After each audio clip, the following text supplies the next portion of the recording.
这个目前咱的交通法规是限定你的手提手机才算是违法，所以有袂少的机车族拢会伫龙头，也就是枪花来安一个放手机的架啊。尤其是外送员，不管是要接单，也或是随时要甲人客来联络，拢会利用红顶的空棚来背手机啊，甚至是车哪骑，手机哪背。警方讲，这确实是真危险，但是咧无法可抓，希望政府会当来修改法条。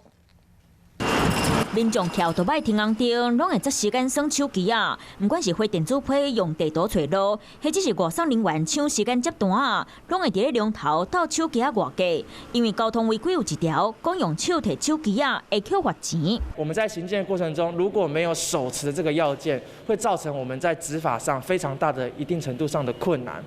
真侪民众哪跳倒摆，哪用手机啊指价撸手机啊，过去就冇发生过真侪车祸。台北市警察局交通大队去年底含今年4月，已经送公文给中央，讲若是影响到赛车、骑车行为，就应该予处罚。如果没有涉及到非常严重、明显的危险驾驶行为，可能要以危险驾车来做处罚，还是有一些困难。相关单位搁伫咧拍拼，希望当把风险降到上低，嘛提醒驾驶赛车、骑车撸手机啊是真危险的，为了交通安全，绝对袂当有这个行为。